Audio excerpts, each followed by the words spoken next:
I'm a healer, but written by Yellowleader on AO3, read by Heo Stories.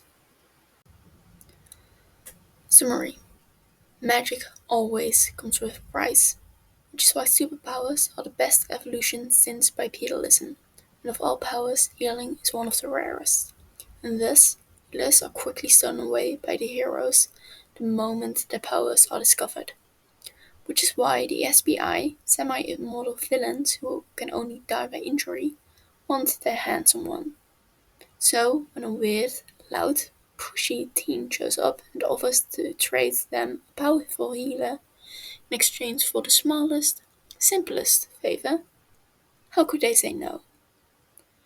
Too bad this won't be as easy as they think. Chapter 1. No day is normal when it comes to the syndicate, but the day they meet Tommy is weirder than most. Strange things are part of the territory when you're part of the most powerful villain organization in the country. Anything ranging from accidental bloodstains on nice new rugs to demon summoning via old magic happens on the regular. Very little face Technoblade anymore. However, coming home to find a strange person on the couch is very different. Demons he's used to. Phil has quite a few old friends he likes to catch up with every few decades. But this human person, a young human person, you'd almost expect it to be a trap of some sort, but the kid doesn't even look up from the television as Technoblade stumbles inside. Uh, hey, Technoblade calls through the front door. Did you forget to tell me someone was coming over? What? No, no one's. Phil steps inside, carrying the groceries, but pauses when he sees the person on the couch. Uh, hello, mate. Have you got the wrong house? It's a ridiculous question. This is the only house in the middle of the woods, miles away from the closest town. No one's going to accidentally stumble on their home and think it's what they're supposed to be. The kid finally looks away from the TV. Was he really watching The Office that intently? And presumably looks the both of them over. It's hard to tell when he's wearing sunglasses indoors.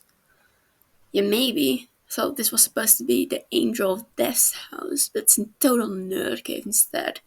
Which one of you is the weeb? He leans over and picks up a volume of Bleach off the coffee table and turns it over, reading the back. That's mine, Phil says, dropping the groceries and reaching out for it. The techno grabs him by the wrist and pulls him back. And why? Technoblade asks slowly. Were you looking for the Angel of Death? No one looks for the angel, nor do they look for the blade or the siren either. People run screaming at the suggestion they might be in the area. There's no good reason for this random kid to be searching out the Angel of Death, unless he's about to cause problems. It's worse that he seems entirely unfazed, as though he knows something they don't. Is this a vigilante he hasn't heard of yet? Maybe someone with reason to be unafraid? But the kid doesn't even stand up. He doesn't seem armed. There's no glow of magical powers. He's just sitting on the couch, totally unaffected by the question. I want to talk to him, obviously. Feel like that wasn't hard to suss out, big man. Phil shares an uneasy look with Techno before glancing back at the child. Listen, what's your name? Phil asks delicately. Yeah, I'm going to give my name to the guy who does old magic. Okay, Kid mumbles, making Techno tense more. The reason old magic is old is because no one knows it anymore. Few people realize it exists. Fewer can recognize it. The ones who can are usually the ones who are around to see it used centuries ago. The poor bastards who have had it used against them. This kid shouldn't know about it. shouldn't have realized that the Angel of Death uses old magic along with his actual powers. Tommy, the kid says, distracting Techno from his thoughts. It's Tommy. Don't start shit, okay? I'm here with an offer, or threat, or anything. That gets a surprised laugh out of Phil, though Techno is still one wrong word from pulling out his sword. An offer? What kind of offer is it, then? What, you get my name, but I don't get yours? Fuck right off. The kid, Tommy, crosses his arms over the back of the couch, leaning his chin on them as he eyes them both. Techno idly notes the black gloves he's wearing. The Angel and the Blade, right? Cool villain names, really fucking awkward to talk to you with them. Well, we aren't about to give her names to some kid who broke into our house maid, especially not one with some ambiguous, ominous offer. Yeah, well, I was just asking to be nice. He left her mail out. Phil. At least I'm supposing you're Phil. This guy doesn't look like he could be named Phil. I know I love him, Phil. No, I do. Techno lets out a low growl. Phil, he's... Ha! Tommy cuts him off. I was totally right. Phil, Techno says again. Skip broke into our house, went through our things, and won't even say what he's here for. I'm gonna... Tommy squawks, cutting him off again. Hey, I said I'd tell you the alpha after I got your names. Phil shakes his head. Look, Tommy, I'm not sure what you came all the way here for, but... And I especially don't know how you got into our house, without setting off all the traps anyway, but I sincerely doubt you have anything to offer us that we don't have. Do you need me to get you an Uber back to town?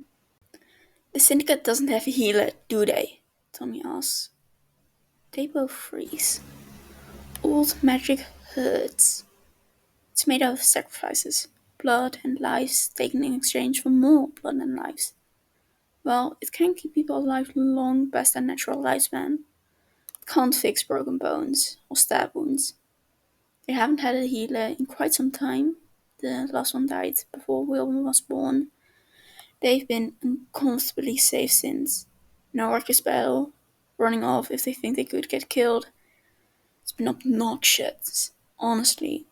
If this kid can offer them a healer. A healer, Phil asked quietly. What kind of healer? How powerful? No magic, all powers, Tom clarifies. Those are the best kinds of healers.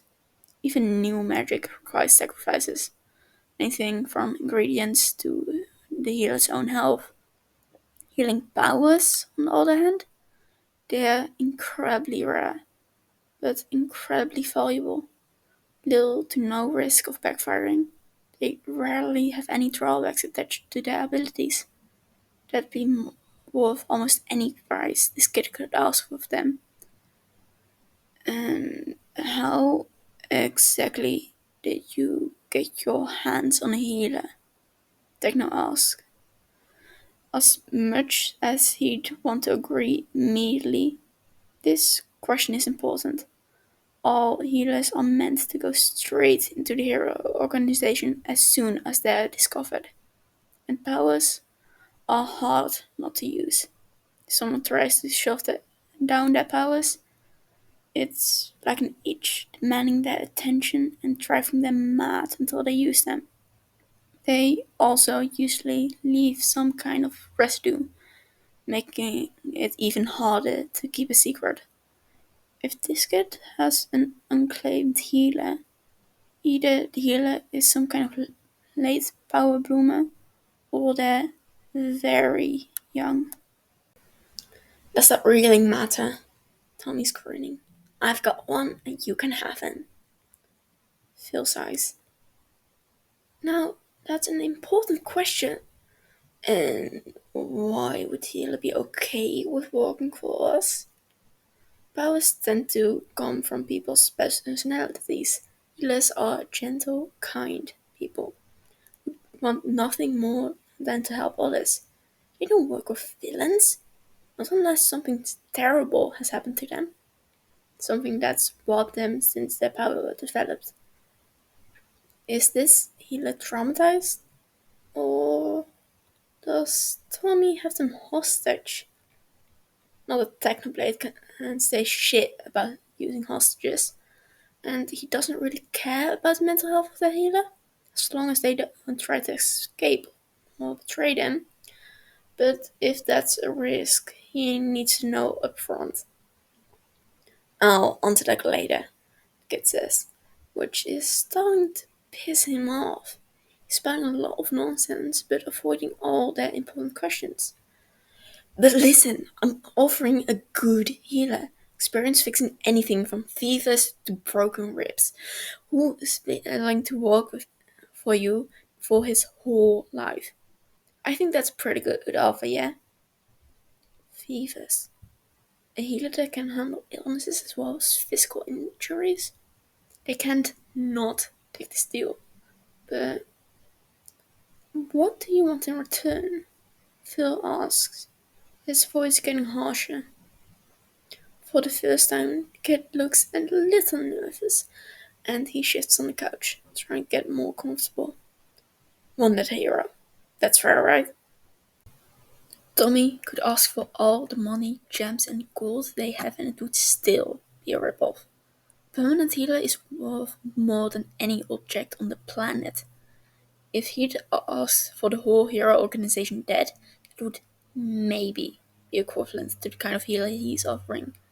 One hero? It gets lying, one way or another. You're joking, Techno says, voice low and threatening. You want. Okay, fine, one hero incapacitated, Tommy says quickly. Or whatever it takes, as long as he's out of commission. That has to be a good trade. His gloved fingers tighten on the back of the couch. I mean, you guys get injured all the time, so you need a healer. You won't have to back down when you have one. So you could just one and done, right?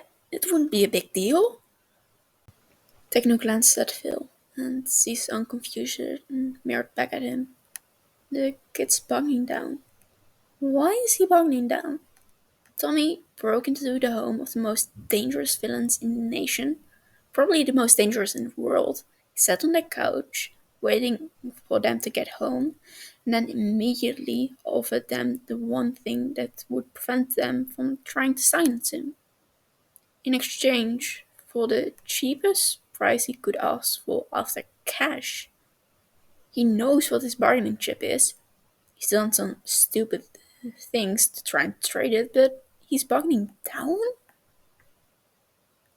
Which hero? Techno asks, after a long silence. Tommy immediately sits up straight. So you do it? I'll answer that later, he says, mocking Tommy's previous tone. It gets to him, from the way Tommy scowls. Hey, dickhead! You said this first, Phil defends him. Besides, we do need to know who it is before we make any firm agreement. We do have a few associates who work on the other side of the line. We wouldn't want to harm, and some others would be quite a pain to handle. Tommy tilts his head. He's hard to read with the sunglasses on, but he seems alarmed. Wait, you have heroes working for you? Phil, Techno growls. No, none of them work for us, Phil quickly clarifies. Just have a few friends. Anyway, we need a name, Tommy. Clay, Tommy answers quickly. Clay Taken, that's his. Wait, did you mean his legal name or whatever? It's Dream, the hero Dream. The number one hero, Dream. His power was meh, luck. Always finding what he needed, fights bending into his favor by chance. Made him annoying, but he could be overpowered. Techno himself had beaten him multiple times. but never finished the job. Dream was fun to fight against. It would be a shame to end that, but the healer is worth it. You know his real name? Phil asks, confused. Tommy posted that. Well, yeah, I know him. You know, Techno trolls. If you want him out of commission, all you'd have to do is alter his name. He'd have to go into hiding. He wouldn't. Tommy cuts him off, voice sharp. He's always Dream the hero. Sure, the guy's married to his job, but even the most serious people have something besides it. Warden has partners. Jay's lad had his cryptocurrency. Even Technoblade has family. Someone devoting themselves entirely to heroism or villainy just isn't healthy. Besides, he'd just want revenge then, the kid mumbles bitterly. He needs to be gone. He wishes Wilbur was here. His spouse annoying as hell when stunned on Technoblade. But with this kid, Techno needs to know what his deal is. If he's lying, what he's lying about. Why he wants Dream dead so badly. Only Wilbur will be able to pry that out of him. But there are others who would easily pay this price for a healer, and they can't afford to give up this chance. They're already so powerful. A healer would make them unstoppable. Fine, Techno agrees, not even waiting for Phil's response. Dream's head in exchange for the healer. Wait, seriously?